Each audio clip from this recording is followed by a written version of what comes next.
오늘 저는 여러분과 더불어 유대인의 왕이라 하는 일을 내가 어떻게 하랴는 제목으로 은혜의 말씀을 나누고자 합니다.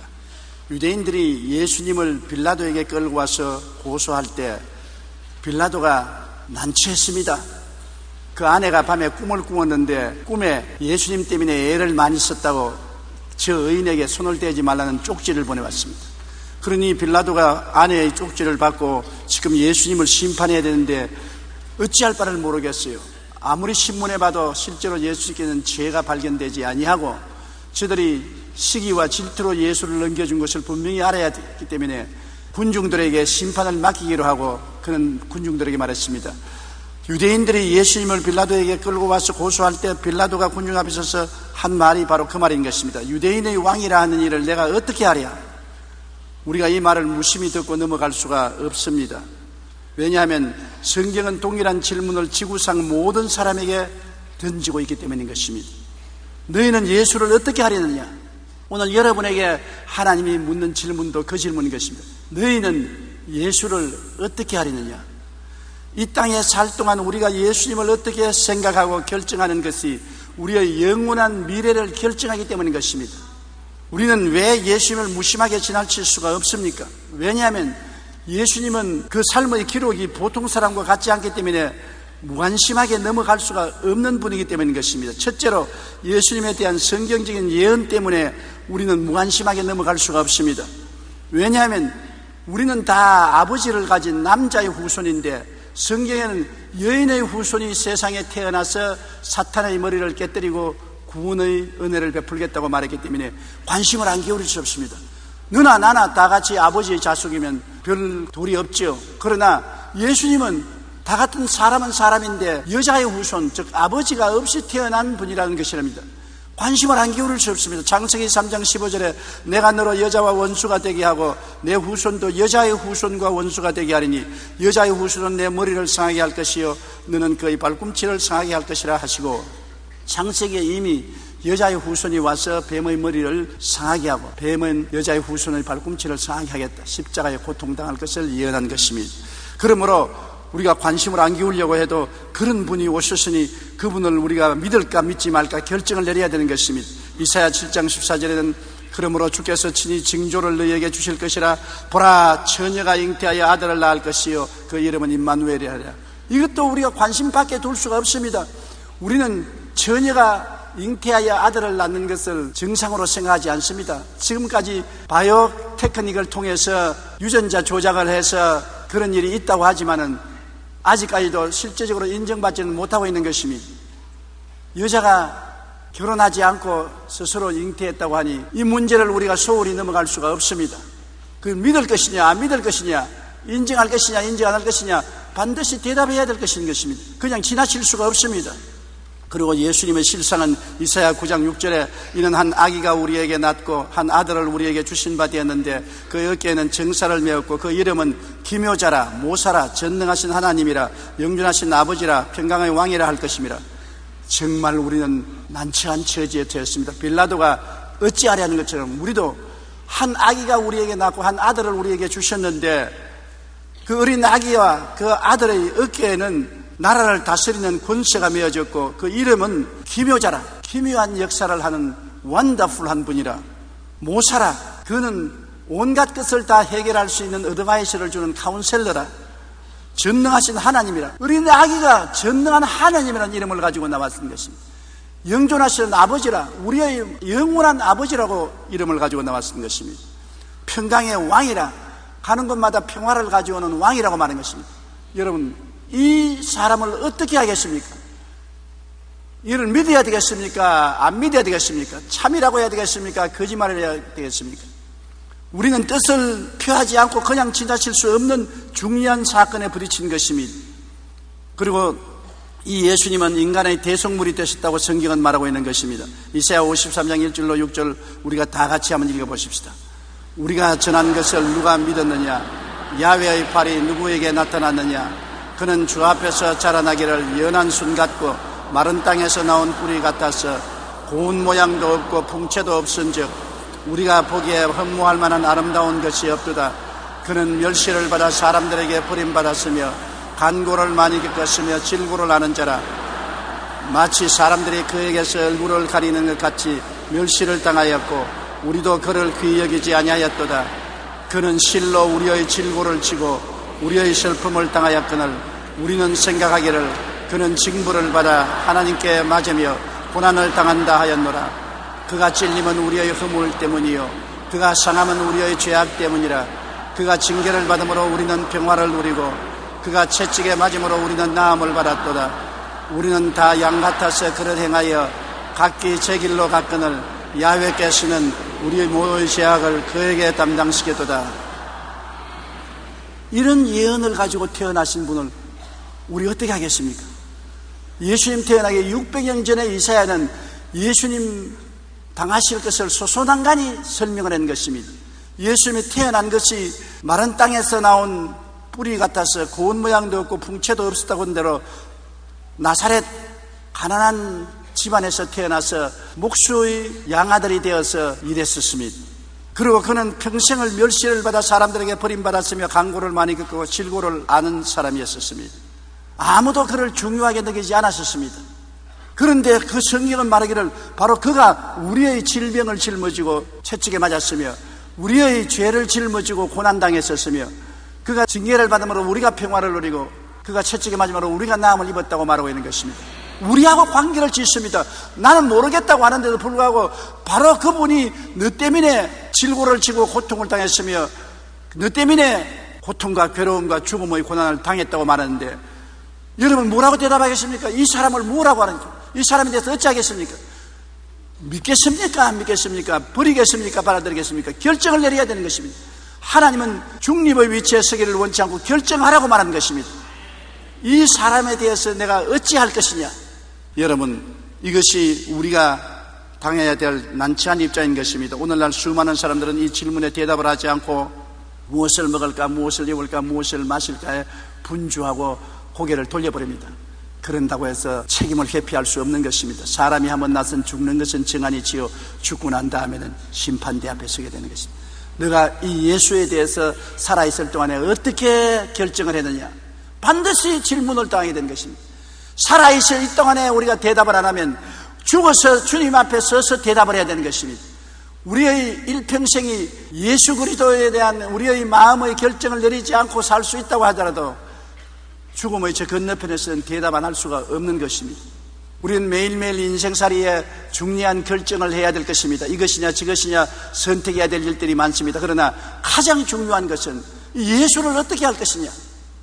그는 비상하게 태어났고 비상하게 살았고 그 삶이 바로 내 때문에 오셨다고 하는데 내가 모른다고 할 수가 있겠습니까? 둘째로 우리 예수님의 사명선을 보아서 그에 대한 결정을 내리지 않을 수 없는 것입니다.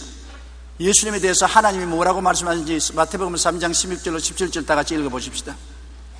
예수께서 침례를 받으시고 곧 물에서 올라오실새 하늘이 열리고 하나님의 성령이 비둘기같이 내려 자기 위에 임하심을 보시더니 하늘로부터 소리에서 말씀하시되 이는 내 사랑하는 아들이요 내 기뻐하는 자라 하시니라.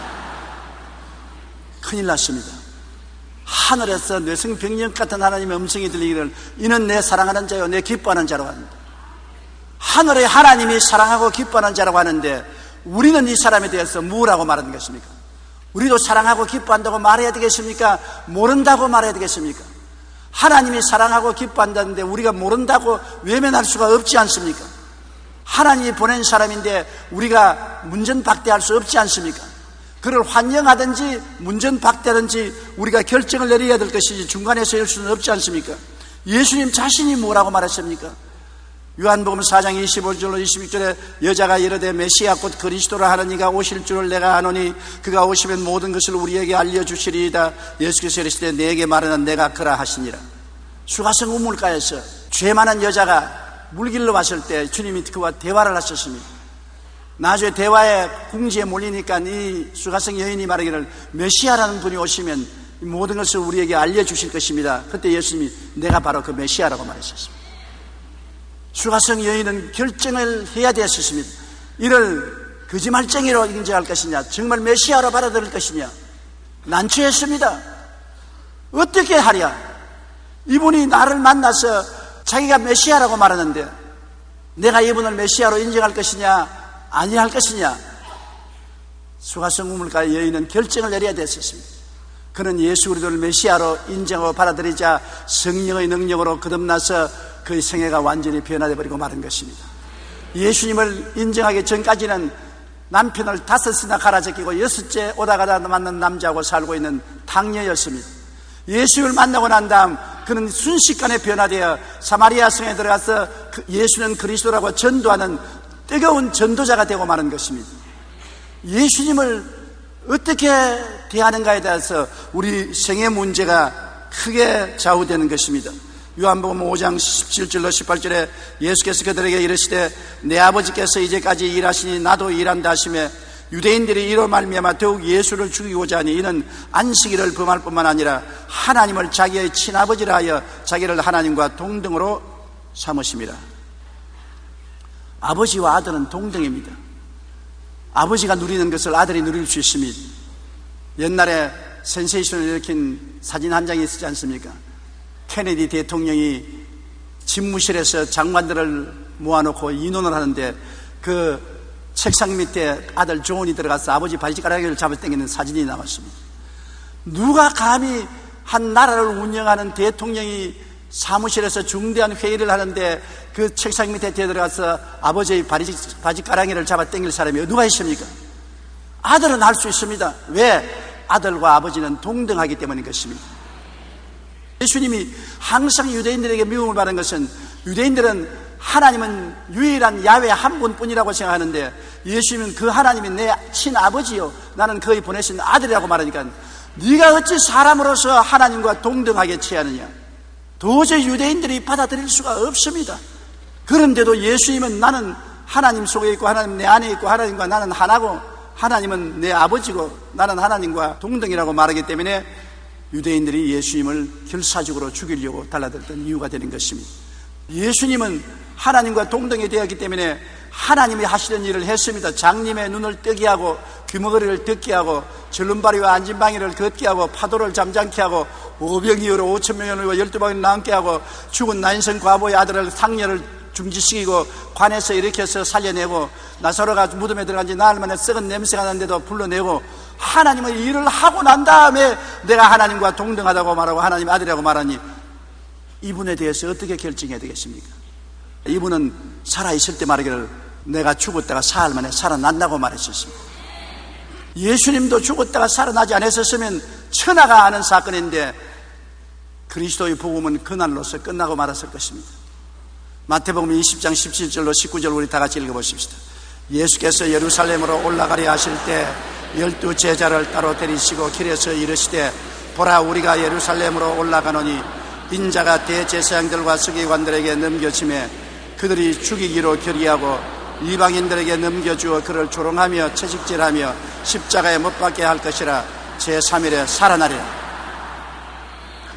아예 공공연하게 담대하게 말했습니다. 제자들이 눈이 시퍼렇게 보고 귀가 쫑깃하고 듣는 앞에서 내가 3일 만에 살아난다고 말한 것입니다. 예수님 말씀한 대로 대제사장, 바리새인, 사두개인, 로마 사람들에게 잡혀서 십자가에 처형당하고 무덤에 들어갔다가 사흘 만에 살아났었습니다. 이분에 대해서 우리가 무시할 수가 없는 것은 주님이 죽었다가 살아난 것이 내 때문에, 우리 때문에 그랬다는 것입니다. 마가복음 10장 33절로 34절에도 보라 우리가 예루살렘에 올라가노니 인자가 대제사장들과 서기관들에게 넘겨짐에 그들이 죽이기로 결의하고 이방인들에게 넘겨주겠고 그들을 능욕하며 침뱉으며 채찍질하고 죽일 것이라 그는 3일 만에 살아나리라 하셨습니다. 공공연하게 주님께서 살아나신다고 말하는 것입니다. 그 말을 듣고 우리가 모른 척하고 고개를 돌릴 수가 없는 것입니다. 적어도 진짜인지 가짜인지 두고 보자, 죽고 난 다음에 무덤에서 과연 살았는지 두고 보자고는 해야 될 것인 것입니다. 셋째로 죽었다가 다시 살아난 증언이 있고 증거가 있는 것입니다. 예수님의 제자들은 예수님의 죽음을 직접 본 사람들입니다. 예수님이 죽는다고 말한 것을 들었고 직접 그들 앞에서 예수님이 잡히는 것을 보고 다 도망을 쳤고 십자가에 예수님이 못 박혀 매달려 있는 것을 그들 눈으로 똑똑히 보고 좌절하고 절망했습니다. 예수님이 유대인을 로마에서 구원해 줄 믿었는데 그 꿈이 다 사라지고 제자들은 실심당담했습니다. 그런 제자들에게 예수님이 부활에 나타났었으니까 그들이 쉽게 믿을 사람입니까? 예수님이 죽는 것을 분명히 보았는데 환영을 보고서 예수님이 살아났다고 주장할 수가 있겠습니까? 예수님께서 40일 동안 살아나서 거듭거듭 만나고 손을 만져보고 옆구리에 손을 넣어보게 하시고 같이 식사하시고 또 식탁을 준비해서 대접해 주시고 그런 가운데 부인할래야 부인할 수 없고 의심할래야 의심할 수 없었습니다. 우리에게 오늘날 예수님을 꿈에 본다 환상해 보았다는 것보다 제자들이 예수님을 만났다는 것은 중요한 것은 제자들은 직접 예수님을 3년 반 동안 따라다니고 희망을 가지고 재산 다 버리고 가족 다 버리고 청춘을 맡겨서 따라왔는데 예수님이 저들을 떠나서 죽는 것을 눈으로 보았고 가장 절망과 좌절을 맛보았고 예수님이 죽은 것을 친히 본 그들에게 예수님이 직접 살아서 나타나셨으니 그들에게는 기막힌 충격인 것입니다. 예수님이 살아나신 것을 증거하기 위해서 예수님의 12제자가 한 사람 남김없이 다 순교했습니다. 집단 히스테리 때문에 12제자가 한 사람도 빠짐없이 안 살아난 예수를 살아났다고 해서 죽을 리가 만무한 것입니다. 그들은 예수님이 죽었다가 살아난 것을 보고 체험했기 때문에 죽음을 두려워하지 않고 그리스도의 말씀을 그대로 믿고 복음을 전하기 위해서 목숨을 내놓은 것입니다. 살아난 역사를 보면은 예수님이 무덤에서 제일 먼저 보여주기는 막달라 마리아였었습니다. 마가복음 16장 9절에 예수께서 안식 후 첫날 이른 아침에 살아나신 후 전에 7 귀신을 쫓아내어 주신 막달라 마리아에게 먼저 보여주셨다고 말한 것입니다. 여자 제자들이 예수님의 몸에 기름을 붓기 위해서 갔는데 이른 아침에 천사들이 와서 돌문을 옮겨놓고 예수님은 부활하시다고 말했는데 무덤에 들어가 보니 옷은 입고 예수님은 온데간데 없었습니다. 여자들이 이것을 보고하기 위해서 뛰어나가는데 막달라 마리아는 혼자 앉아 울고 있는데 예수님이 뒤에 나타나서 마리아여, 돌아보니 예수님이었습니다. 제일 먼저 예수님이 부활하셔서 마리아에게 나타난 것입니다. 그 다음에 예루살렘에서 낙심하고 좌절해서 이제 시골에 내려가서 농사나 짓겠다고 시골로 내려가던 엠마오로 가던 두 제자에게 나타난 것입니다. 누가복음 24장 13절로 16절에 그날에 그들 중 둘이 예루살렘에서 25일이 되는 엠마오라 하는 마을로 가면서 이 모든 된 일을 서로 이야기하더라. 그들이 서로 이야기하며 문의할 때 예수께서 가까이 이르러 그를 동행하시나 그들의 눈이 가려져 그인 줄 알아보지 못하거늘 그들이 여관에 도착해서 날이 저물매 강제로 여관에 같이 머물자고 모시고 들어가서 여관의 식탁에서 저녁 식사를 하려고 떡을 내놨는데 예수님이 떡을 들어 축사하는데 눈이 열리고 보니까 예수였습니다. 예수인 줄 알고 놀라니까 공기 중으로 사라져버렸던 것입니다. 그래서 그들이 엠마오로 가는 길에서 도로 돌이켜서 예루살렘으로 헐레벌떡 뛰어온 것입니다. 오니까 예수님은 이미 베드로에게 나타났다고 말한 것입니다. 누가복음 24장 33절로 34절에 곧 그때 일어나 예루살렘에 돌아와 보니 11 제자 및 그들과 함께한 자들이 모여있어 말하기를 주께서 과연 살아나시고 시몬에게 보이셨다는지라. 고린도전서 15장 5절에도 게바에게 보이셨다고 말한 것입니다. 나 같으면 게바에게 안 보겠어요. 왜냐하면 예수님이 안나스와 가야바의 뜰에서 신문을 받고 채찍을 맞을 때 예수님을 모른다고 한 번 부인하고 두 번 부인하고 세 번째는 저주를 하고 맹세를 해서 가로되 나는 저를 도무지 못한다고 배반한 것입니다. 그런데 예수님은 부활하시고 난 다음 제일 먼저 제자들 중에 찾아난 것이 이 베드로, 시몬, 즉 게바에게 나타난 것입니다. 그 예수님이 얼마나 사랑이 크신 것을 볼 수 있잖아요. 당신을 가장 고통스러울 때 배반하고 보통 배반한 것이 아니라 저주하고 맹세하여 가로되 나는 저를 도무지 알지 못한다고 말한 그 제자를 주님께서 제일 먼저 찾아가서 위로해 주었으니 기가 막힌 일인 것입니다. 아마 베드로는 예수님 앞에 얼굴도 들지 못하고 꿇어앉지도 주저앉지도 못했을 것입니다. 그러나 예수님께서 부활하셔서 베드로에게 나타났기 때문에 베드로가 나중에 로마에서 그 꿀로 십자가에 못 박혀 죽은 것입니다. 예수님은 십자가에 바로 돌아가셨지만은 나는 예수님을 모른다고 세 번이나 부인한 사람이라 바로 죽을 자격이 없다. 나를 거꾸로 십자가에 못 박여달라 그래서 예수님은 그 십자가에 바로 돌아가시지만 베드로는 거꾸로 못 박혔다고 전설은 말하고 있는 것입니다. 그 다음에 한 주일이 지나고 난 다음 주일날 제자들이 모였는데 주님께서 10 제자에게 나타난 것입니다. 누가복음 24장 38절로 43절 다 같이 읽어보십시다. 예수께서 이르시되 어찌하여 두려워하며 어찌하여 마음에 의심이 일어나느냐. 내 손과 발을 보고 나인 줄 알라. 또 나를 만져보라. 영은 살과 뼈가 없으되 너희 보는 바와 같이 나는 있느니라. 이 말씀을 하시고 손과 발을 보이시나니 그들이 너무 기쁨으로 아직도 믿지 못하고 놀랍게 여길 때 이르시되 여기 무슨 먹을 것이 있느냐 하시니 이에 구운 생선 한 토막을 드리니 받으사 그 앞에서 잡수시더라. 예수님이 영으로 나타난 것이 아닙니다. 우리와 똑같은 몸과 뼈를 가진 부활의 몸을 가지고 나타난 것입니다. 여러분, 나중에 우리가 주님 강림하실 때는 부활의 몸을 얻는데, 부활의 몸은 우리의 현재 몸과 같은 형태지만은 그 성격이 다른 것입니다. 시간과 공간의 제한을 받지 않고 번개같이 왔다 갔다 할 수 있는 그 몸인 것입니다. 죽지 않고 늙지 않고 더럽지 않은 몸이 되는 것입니다. 예수님은 부활의 몸을 가지고 나타난 것입니다. 영으로 나타난 것이 아니라 부활의 몸을 가지고 나타나신 것입니다. 예수님은 그 몸으로 먹으셨습니다. 잡수셨습니다. 잡술 수도 있고 안 잡술 수도 있고, 우리 나중에 천당에 가면 먹어도 좋고 안 먹어도 좋고 마셔도 좋고 안 마셔도 좋은 것입니다. 그렇게 현실과 같은 환경같이 보이지만은 현실을 초월한 위대한 삶을 우리가 살게 되는 것입니다. 도마는 그때 다른 데 나갔다가 돌아와서 하는 말이, 웃기는 소리 안에 정신 나간 여자들 말 듣고서 예수님이 살아나갔다고 주장을 하느냐, 너희들 다 잘못되어서 환영을 본 것이다. 그러나 요한복음 20장 26절로 28절에 보면 여드레를 지나서 제자들이 다시 집안에 있을 때 도마도 함께 있고 문들이 닫혔는데 예수께서 오사 가운데 서서 이르시되 너희에게 평강이 있을지어다 하시고 도마에게 이르시되 내 손가락을 이리 내밀어 내 손을 보고 내 손을 내밀어 내 옆구리에 넣어보라. 그리하여 믿음이 없는 자가 되지 말고 믿는 자가 되라. 도마가 대답하여 이르되 나의 주님이시여 나의 하나님이시니이다. 기절초풍을 했습니다. 도마가 그 말하고 난 다음에 여드레 지나고 난 다음 제자들로 같이 있는데 예수님이 갑자기 나타나셨습니다. 문들이 다 닫혔는데 그냥 문을 뚫고 나타나셨어요. 그러고 난 다음 도마 앞에 서서 내 손 못자국에 손을 넣어보라. 내 옆구리에 손을 넣어보라. 그리고 믿지 않은 자가 되지 말고 믿는 자가 되라.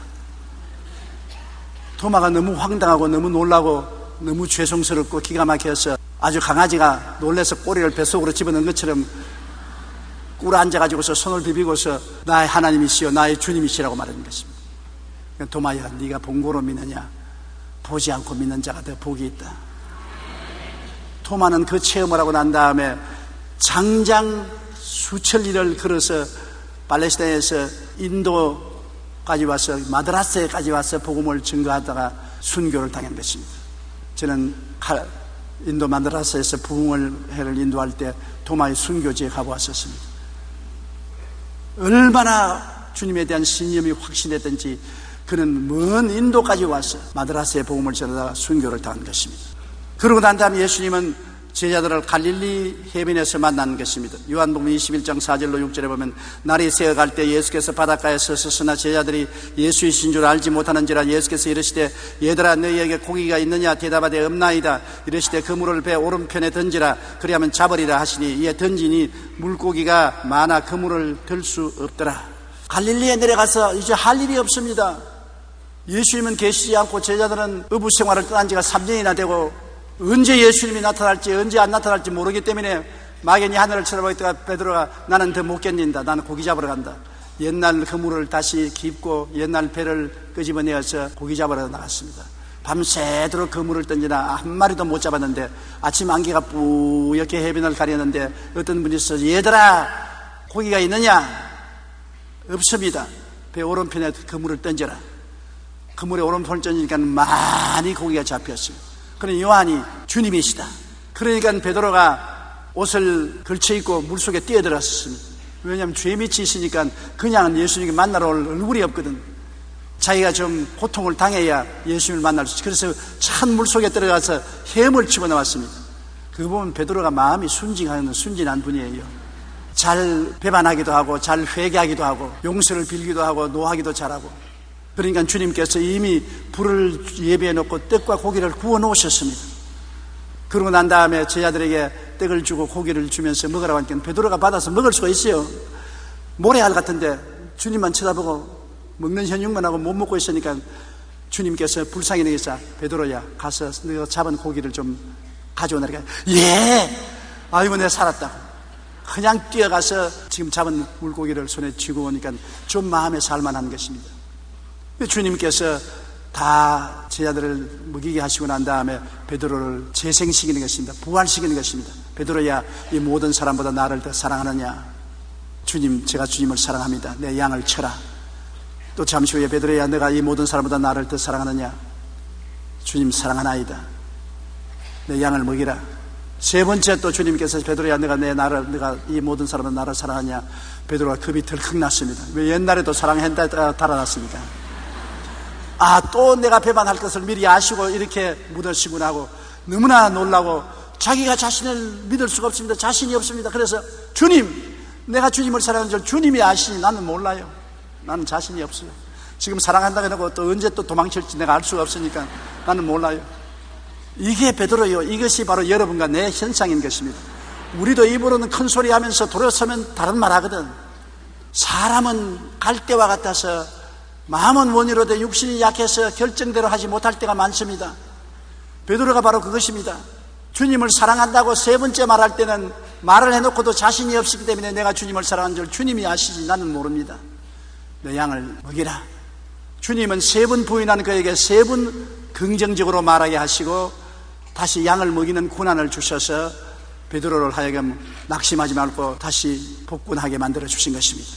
주님은 이렇게 큰 사랑을 가지고 우리를 대하시는 것입니다. 우리가 한두 번 넘어졌다고 발길로 차서 던져버릴 주님이 아니신 것입니다. 끝까지 주님께서 우리의 연약함을 아시기 때문에 긍휼히 여기사 우리를 이렇게 세워주시는 주님의 사랑에 대해서 우리가 감격하지 아니할 수 없는 것입니다. 그 다음에는 그들이 갈릴리 산에서 예수님을 만나고 지상 명령을 받은 것입니다. 마태복음 28장 16절로 20절 다 같이 읽어보십시다. 11 제자가 갈릴리에 가서 예수께서 지시하신 산에 이르러 예수를 배웠고 경배하나 아직도 의심하는 사람들이 있더라. 예수께서 나와 말씀하여 이르시되 하늘과 땅의 모든 권세를 내게 주셨으니 그러므로 너희는 가서 모든 민족으로 제자를 삼아 아버지와 아들과 성령의 이름으로 침례를 베풀고 내가 너희에게 분부한 모든 것을 가르쳐 지키게 하라. 볼지어다 내가 세상 끝날까지 너희와 항상 함께 있으리라 하시니라. 예수님에게 제자들이 나오니까 갈릴리 산에서 최후의 명령을 내리셨습니다. 그리고 난 다음에 감람산에서 베다니 부근에서 성천하셨습니다. 그때 모든 예수님을 아는 사람을 다 불러 모았으니 한 500여 명이 일시에 예수님이 부활 성천하는 것을 보았었습니다. 누가복음 24장 50절 51절에 예수께서 그들을 데리고 베다니 앞까지 나가서 손을 들어 그들에게 축복하시더니 축복하실 때 그들을 떠나 하늘로 올려주시니 사도행전 1장 3절에 그가 고난받으신 후에 또한 그들에게 확실한 많은 증거로 친히 살아계심을 나타내서 40일 동안 그들에게 보이시며 하나님 나라 일을 말씀하시니라고 말하는 것입니다. 그러니까 여러분, 이렇게 숱한 예수님의 살아계신 증거를 무시할 수 있습니까? 오늘 재판할 때라도 한두 증인이 있으면 그 증인으로 말미암아 재판이 이루어지는 것입니다. 여기 한두 증인이 아닙니다. 정말로 수백 명의 증인들이 예수 그리스도가 죽었다가 살아난 것을 직접 듣고 보고 만지고 함께 식사를 하고 체험한 것입니다. 예수에 대해서 우리가 어떻게 해야 되겠습니까? 이런 일을 듣고도 보고도 모른다고 말하겠습니까? 우리가 결정을 내려야 되는 것입니다. 빌라도가 군중들에게 말했으면 이 예수를 내가 어떻게 할까? 여러분은 이 예수를 어떻게 해야 되겠습니까? 구주로 믿든지 아니 믿든지 여러분의 결정에 달린 것입니다. 그러나 이것은 여러분의 영혼의 문제가 걸린 것입니다. 여러분, 예수님의 제자들은 예수님을 구주로 인정하고 모시고 예수님께 일생을 내어놓았던 것입니다. 예수님의 제자들은 모진 처형을 다 당했지요. 그 가운데 수혜자였던 베드로는 로마에서 복음을 전하다가 십자가에 거꾸로 매달려 죽었고 안드레는 십자가에 줄로 매달려 죽임을 당했는데 그가 달린 십자가는 X자형이었습니다. 세베대의 아들 야고보는 예루살렘에서 목베어 죽임을 당했고 요한은 붙잡혀 끓는 기름 가마에 넣었지만 기적적으로 살아나 밤모섬으로 귀양 보냈습니다. 거기서 그는 요한계시록을 쓰며 온갖 시련을 겪다가 죽어간 살아있는 순교자였습니다. 빌립은 소아시아에서 전도하다가 기둥에 매달려 죽임을 당했고 바돌로메는 몸의 가죽을 벗기는 형벌 가운데 순교했습니다. 도마는 인도에서 전도하다가 창에 맞아 죽었고 마태는 에티오피아에서 전도하다가 순교당했고 알페오의 아들 야고보는 성전 꼭대기에서 떨어져 죽임을 당했고 마띠아는 예루살렘에서 돌팔매를 당하다가 목베임을 당했고 마가는 알렉산드리아에서 기도하며 순교했고 누가는 헬라에서 감람나무에 매달려 죽임을 당했습니다. 바울은 로마에서 칼에 목이 떨어지면서 예수님의 이름을 불렀다고 전해지고 있는 것입니다. 여러분, 예수님의 제자들은 이렇게 처참한 순교를 당하면서까지 복음을 전하고 예수님을 증거했었습니다.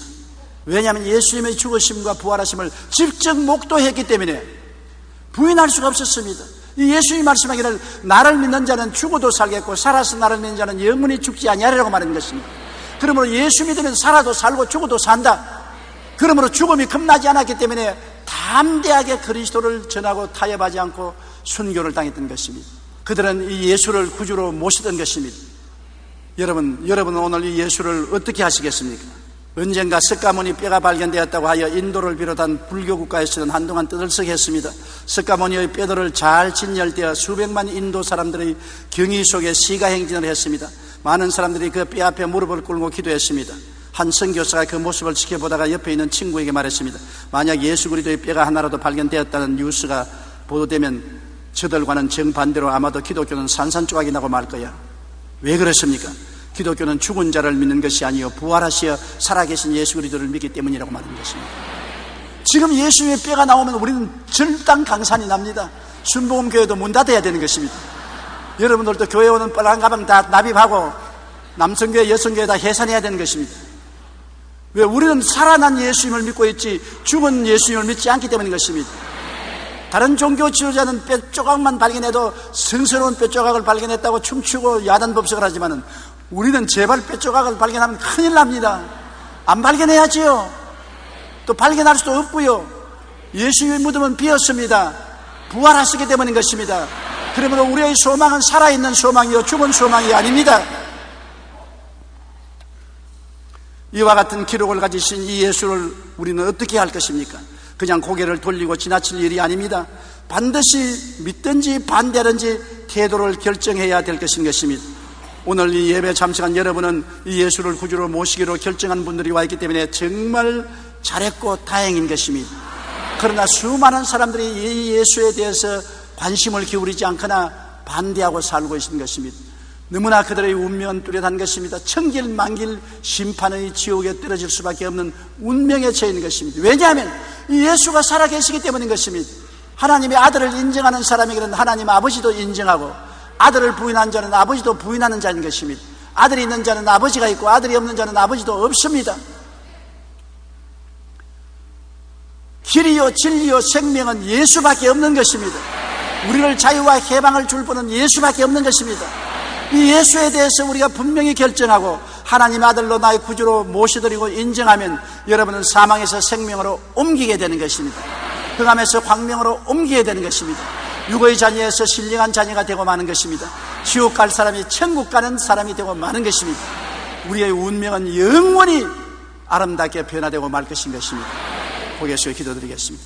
사랑이 많으신 우리 아버지 하나님, 빌라도는 군중들에게 이 예수를 내가 어떻게 할까? 이런 질문을 하셨습니다. 오늘날 또 이 질문은 우리가 다 대답해야 됩니다. 특별한 기록을 가지고서 태어나신 분, 우리를 위해서 고난당하신 분, 확실히 죽었다가 부활하신 분, 역사에 찬란하게 비춰진 이분을 사람들은 어떻게 할지 결정을 내려야 되는데 우리들은 주님 믿기로 결정하고 구원받기로 결정했은 것을 감사드립니다. 아직 이분에 대해서 긍정적인 결정과 결심을 하지 못한 사람을 도와주어서 예수님을 믿고 구원받게 하여 주옵소서. 예수님 이름으로 기도드립니다. 아멘.